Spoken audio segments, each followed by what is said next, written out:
সাইয়্যিদুনা অনেক বড় সাহাবী রাসূল সালমান ফারসি রাদিয়াল্লাহু তাআলা আনহু আমার নবীর সাহাবী ইনি বলেন এক ব্যক্তিকে দুনিয়াবি অনেক ধন দৌলত দেওয়া হয়েছে, দুনিয়ার সম্পদ টাকা পয়সা ব্যাংক ব্যালেন্স সব নিয়ামত আল্লাহ কাকে দিয়েছেন? ওই ব্যক্তিকে দিয়েছেন। এবং এরপরে কিছুদিন পর আস্তে আস্তে আল্লাহ পাক তার সকল নিয়ামত নিয়ে নিচ্ছে। তার বাচ্চা ইন্তেকাল করতেছে, তার ওয়াইফ ইন্তেকাল করতেছে, এভাবে তার পশু গরু যা রয়েছে ছাগল মহিষ সবগুলা মারা যাচ্ছে। এভাবে আস্তে আস্তে আল্লাহ পাক তার সম্পদ টাকা পয়সা সব নিয়ে নিয়েছে।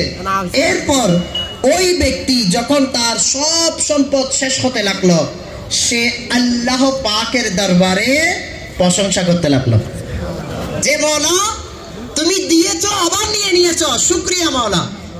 এরপর কি হলো?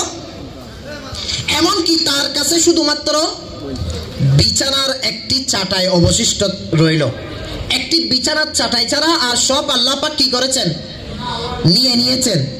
কিন্তু তবুও সে আল্লাহ পাকের শুকরিয়া আল্লাহর জিকিরের মধ্যে মতো রইল।